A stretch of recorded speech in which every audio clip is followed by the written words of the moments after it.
Olá, pessoal, sejam bem-vindos a esse momento de bate-papo, né? A ideia é que a gente tenha esse canal, esse videocast, esse precast dedicado a um tema que está fazendo tanto parte dos nossos dia a dia e que a gente quer se aprofundar, a gente quer falar disso com naturalidade, a gente quer falar disso para os nossos clientes, para os nossos fornecedores e para a gente.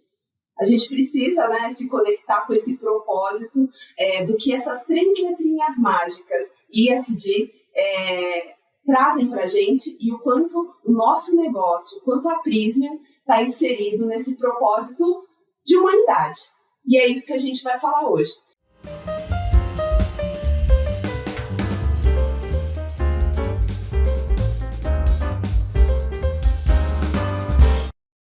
Me acompanhando nesse bate-papo hoje, eu tenho a Inaê. Inaê é diretora jurídica e líder do Comitê de ESG da América Latina. Bom dia. Bom dia, prazer estar aqui. Obrigada pelo convite. Que bom. Também me acompanha nesse bate-papo Ana Luísa, diretora de Compliance para a América Latina e também membro do Comitê de ESG na região. Muito obrigada, estou muito feliz de estar aqui com vocês. Ai, que bom.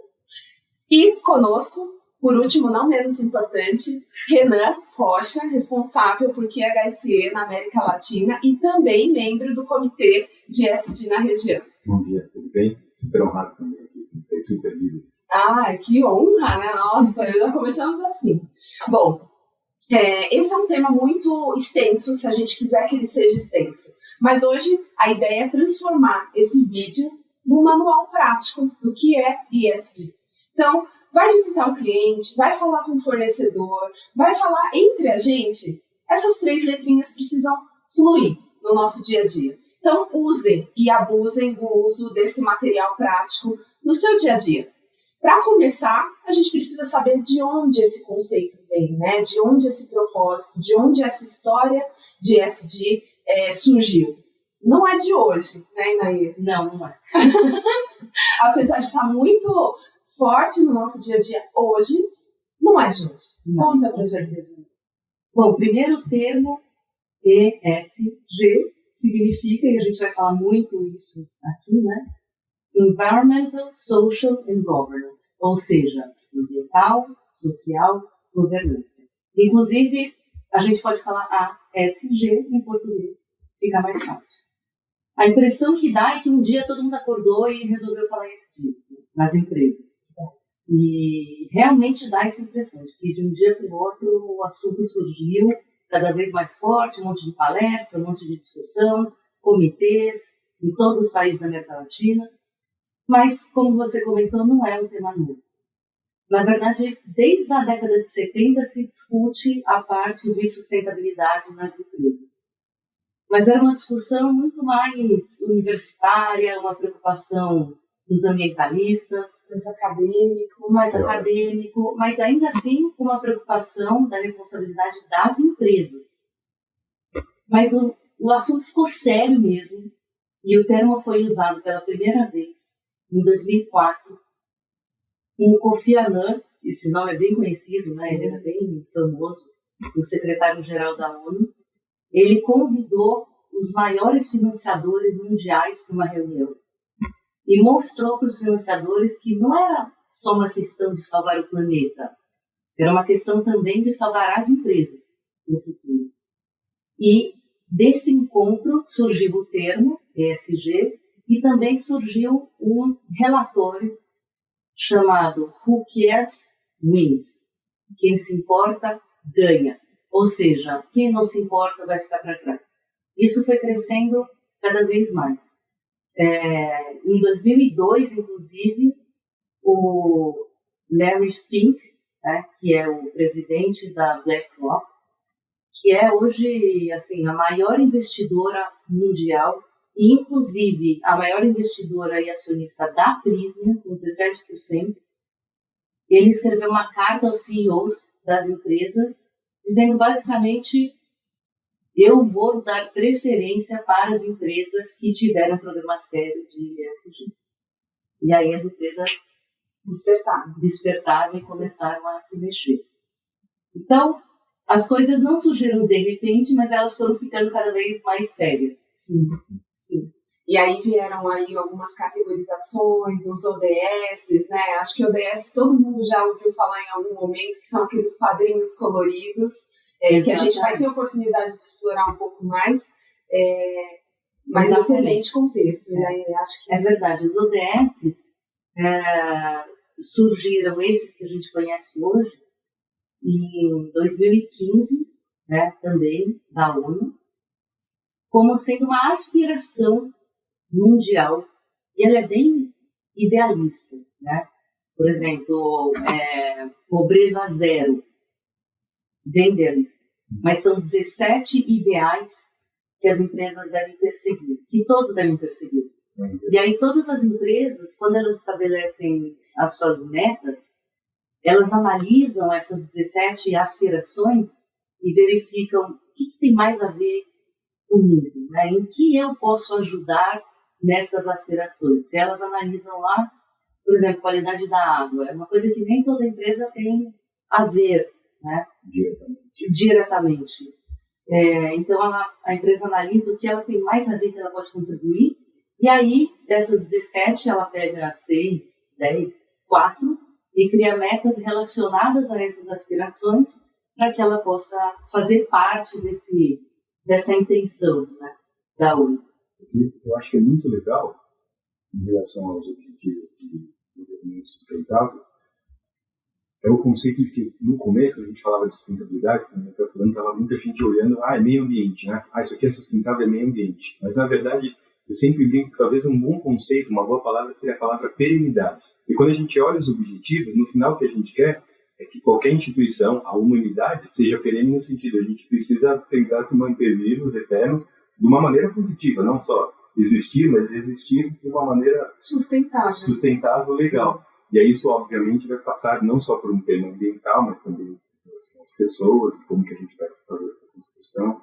E acho que os objetivos, esses 17, nos ajudam como um bom guia. Que a gente olha não só com uma visão de curto prazo, mas para a gente ser eterno, então a gente não pode ter uma visão tão curta. A gente tem que olhar lá na frente e como é que a gente vai conseguindo se encaixar de uma maneira mais direta. E é uma preocupação muito pertinente no nosso negócio. A Prisma tem quase 150 anos e construiu uma história de forma sustentável. O que nós fazemos hoje, as coisas, inovação, tecnologia, ela está pensando para que a Prisma exista por mais 150, mais 150 e mais 150. Então, é muito pertinente essa discussão dentro do nosso negócio, dentro do que a gente quer construir para as próximas gerações e para a história da companhia como resultado, né? Muito bacana. A Inaê comentou as 3 letrinhas mágicas, ESG, mas eu acho que está na hora da gente falar um pouquinho mais de cada uma delas. Então, para começar, Renan, explica para a gente o que é o E do ESG. Perfeito. Environment vem em inglês, mas no nosso idioma local seria ambiente, né? Então, a Inaê comentou o A, né?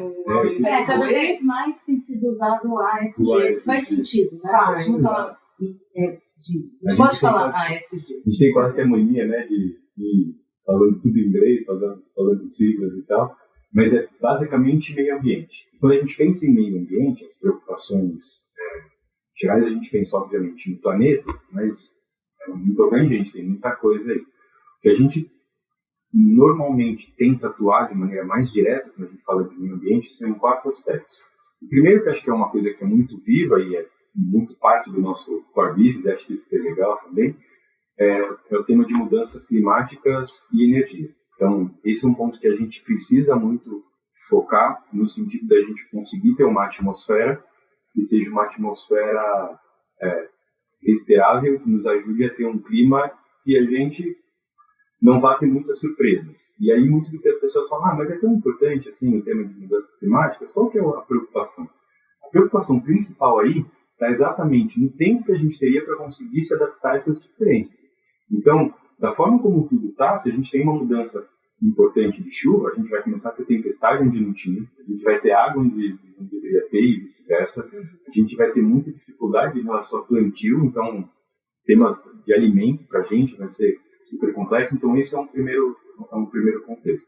O segundo que é super relevante é o tema de água, né, que na nossa indústria mais diretamente, às vezes não parece tão próximo da gente, mas a gente fala de água em dois aspectos, né? Tanto na extração de água, porque a gente precisa capturar de água, e aí a gente precisa também pensar na cadeia de valor, desde a mineração para conseguir extrair lá, por exemplo, cobre que a gente vai ter nas nossas plantas e tal. E também toda a água que a gente vai ter, vamos chamar de descarte, porque no final não existe perda de água, ela só vai mudar de um lugar para o outro, mas ela está ali. Então a gente precisa pensar na água no contexto de resíduo sanitário mesmo, efluentes, esse tipo de coisa. Então esse seria o segundo contexto. O terceiro é a parte de recursos naturais. E aí, de novo, na parte de recursos naturais, a gente tem duas atmosferas. Primeiro é o quanto que eu vou extrair de recurso. A gente precisa pensar um pouco. Vai chegar um momento que não vou mais ter mineral para extrair. Então, como é que eu vou fazer com esse recurso que é tão importante? Eu vou precisar reciclar um pouco mais.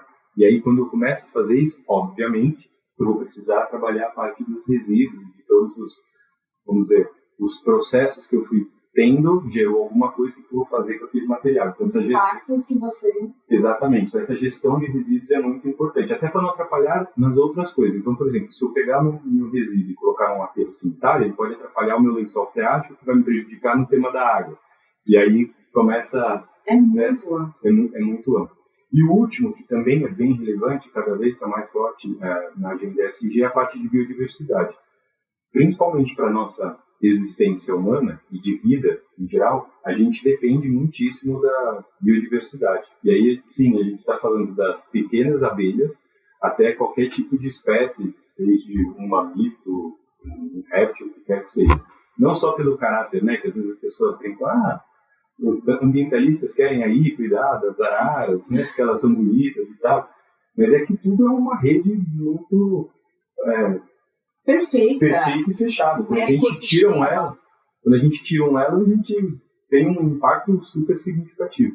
Então, esses são os 4 pilares principais. E dentro da Prysmian, que é bem legal para a parte do E, que estava comentando, o nosso core business, a coisa do linking a Sustainable Future, né, a gente conseguir conectar um futuro sustentável, faz parte da nossa empresa, faz parte do nosso core, a gente ter produtos mais sustentáveis, ajudar na coisa da mudança das bases energéticas.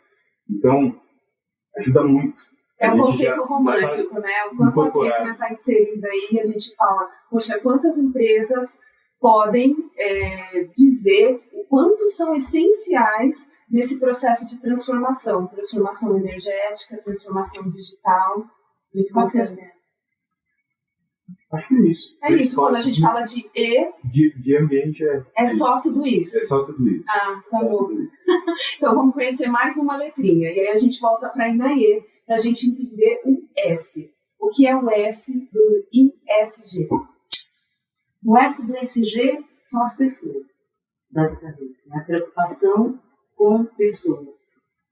Até pouco tempo também, a impressão que todo mundo tinha, o conceito que as pessoas tinham, era de que quem deveria se preocupar com as pessoas, por exemplo, com a comunidade em volta de uma empresa, deveria ser o governo, a prefeitura. Então, lá com isso, né?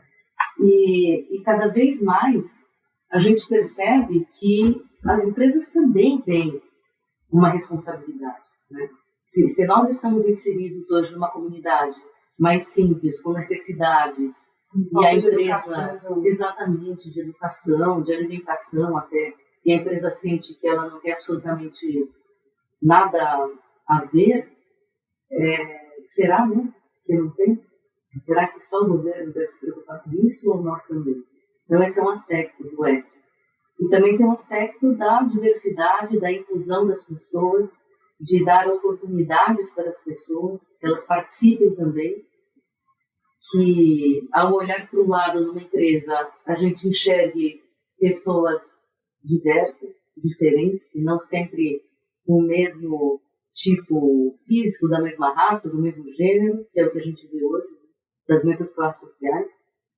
Então... E esse ambiente inclusivo que você falou, né? E quanto a gente cria dentro dos nossos processos, do que a gente acredita, dos nossos propósitos, um ambiente que faça com que as pessoas possam ser elas mesmas e reconheça o valor disso dentro da inovação, da tecnologia e da própria sustentabilidade do negócio. Exato.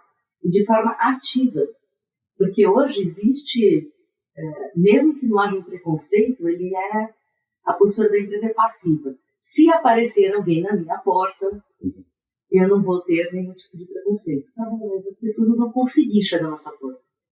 Então, a empresa precisa também ter uma postura ativa de buscar a diversidade.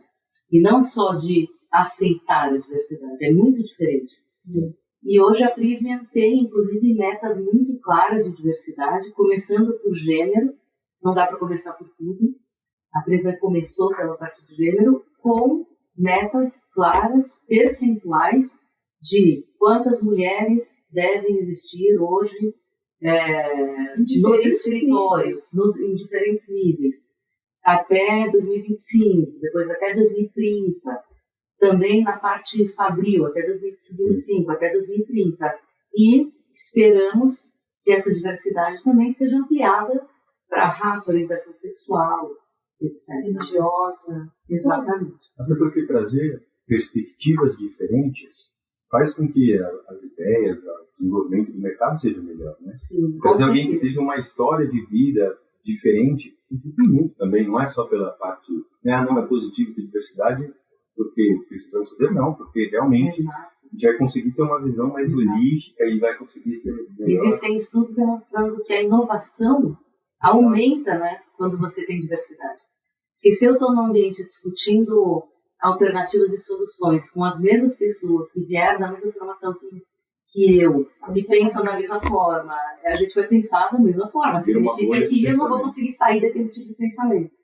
E quando você traz pessoas de fora, aí fica muito mais rica a discussão e surgem coisas novas. Então, traz também um benefício enorme, não só para a sociedade, mas para as empresas. É muito bacana. O Renan comentou, a Aninha até complementou falando ecossistema, né?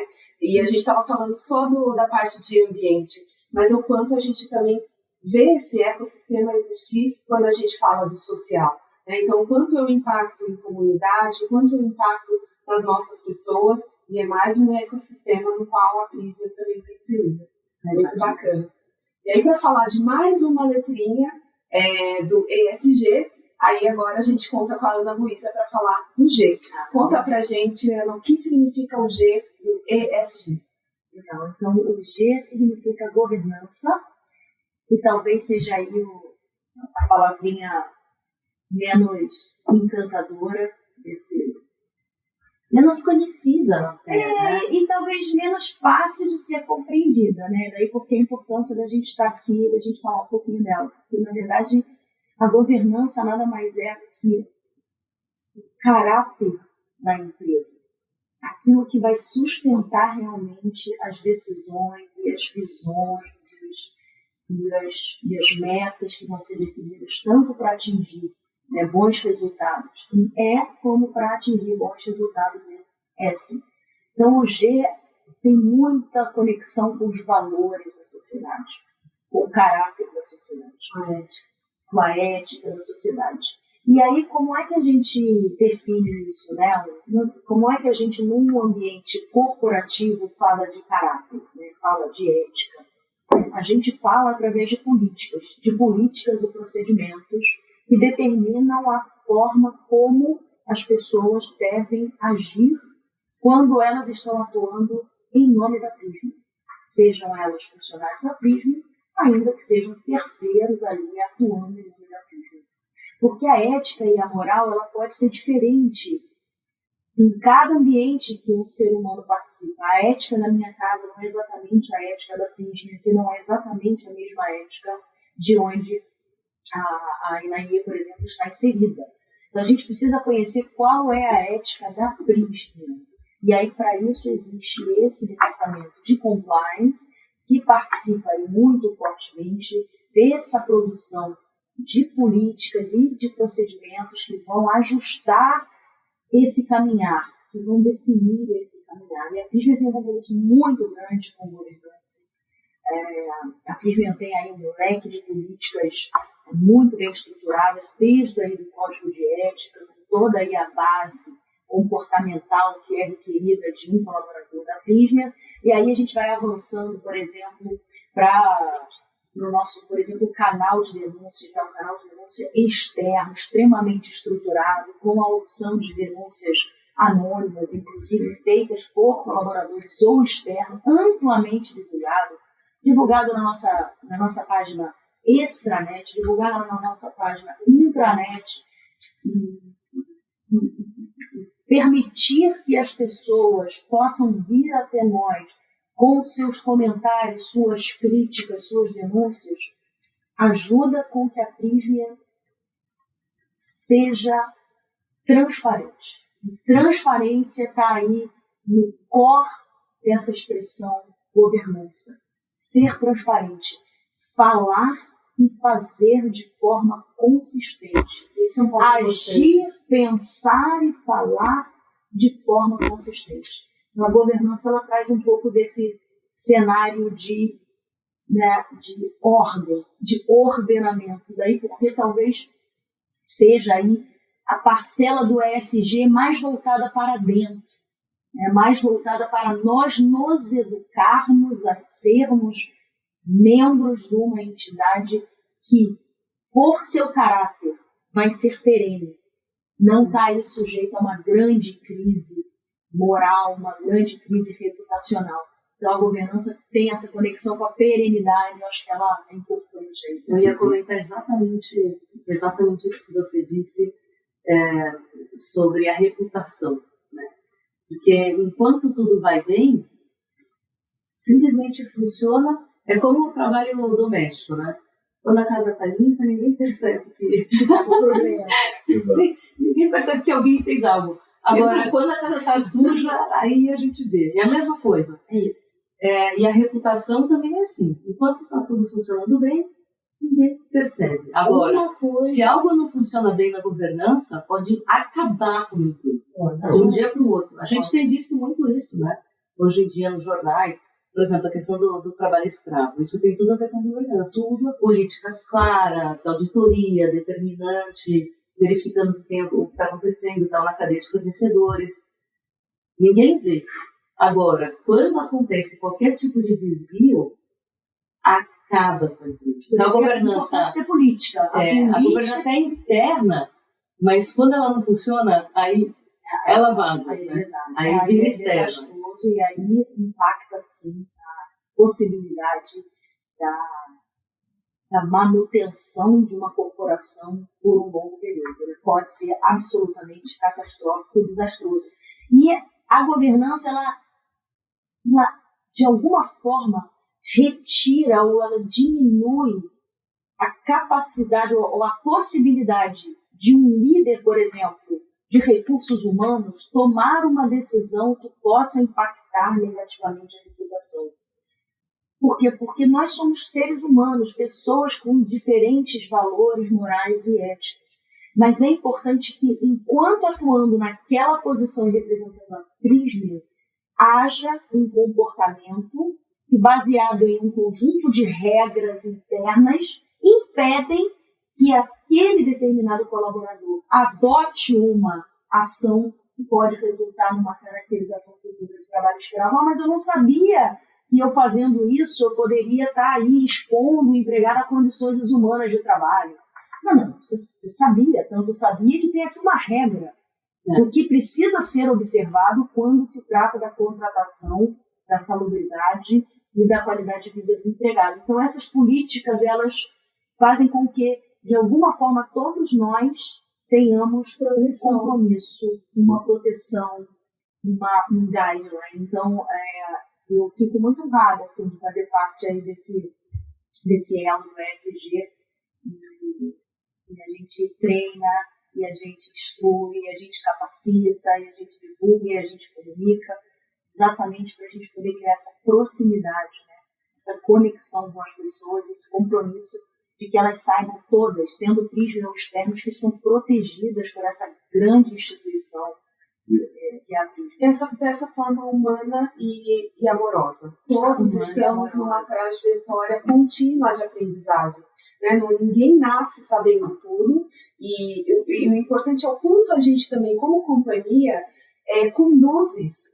conduz as pessoas para que estejam na mesma onda que a gente, conduz as pessoas para que elas estejam na mesma linha ética, responsável, socialmente, com o clima, com o ambiente, mas dessa forma, educando, dessa forma incorporando, integrando o que nós temos, os nossos princípios. O que é bonito do que você estava falando, Alba, é que a gente consegue fazer uma influência positiva, não só nasce internamente, mas a gente vai ampliando isso para cada vez mais pessoas, então para a nossa cadeia de fornecedores toda, desde o primeiro materialzinho que a gente vai precisar gerar até também depois lá o nosso cliente, e não depois só o cliente, vem mas com a gente está nessa onda, vem com a gente também. A gente vai, né, explorando esses valores, esses princípios. Como aprendiz e como influencer, né? Como aprendiz e como influencer. Muito bacana. A gente falou das 3 letrinhas mágicas aqui, e aí eu acho que seria muito bacana a gente falar como que é a Prisma, né? A gente tentou inserir a Prisma em vários momentos aqui, mas ela tem uma estratégia, ela tem um compromisso firmado até 2030, 2050, e Nair, fala um pouco para a gente quais são as prioridades, né? De onde foram idealizados, ou de onde foi idealizada essa estratégia da Prisma para se encaixar também em ESG. Bom, a estratégia da Prisma, como eu tinha comentado já, as empresas costumam analisar quais são os ideais ou aspirações da ONU e verificar o que mais tem a ver com o seu negócio. E a Prisma, por sorte, o negócio da Prisma tem tudo a ver, né? Com várias aspirações da ONU, principalmente a digitalização e levar energia e digitalização para as pessoas. Então, isso, o próprio negócio da Prisma já leva. Já tem um propósito inclusivo. Exatamente, já tem um propósito. Acho que é motivo de orgulho que nós, como funcionários da Prisma, estejamos já trabalhando em um negócio que leva... Um essencial. Exatamente. Que leva a esse tipo de serviço e de acesso à digitalização e à energia. E além disso, dessa parte, que eu diria que é a mais relevante, tem também, como eu comentei aqui, metas sociais, bem claras. Todas as metas são bem objetivas. Tem metas também de governança, claras, de treinamento, de conscientização. E tem metas claras de energia verde, de reciclagem e de meio ambiente em geral. Uma coisa muito interessante que eu escutei de um alto executivo da Prisma é a questão da vida útil. A gente fala pouco, eu tenho ouvido muito pouco sobre isso nas discussões de ESG. A vida útil do produto é mais importante que a reciclagem do produto. Se você pega um produto que hoje dura 10 anos e consegue estender a vida útil para 15, é brutal o impacto que isso causa no meio ambiente. Né? Então, esse é o enfoque também hoje da Prisma em relação aos cabos, de conseguir aumentar a vida útil. Se conseguir aumentar 2, 3 anos, já tem um impacto absurdo. Acho que a Anaí tocou em 3 pontos muito chave dentro da estratégia da Prisma. Primeiro, o propósito nosso tão essencial em desenvolvimento de humanidade, que é energia e telecomunicações. O segundo, que é pessoas.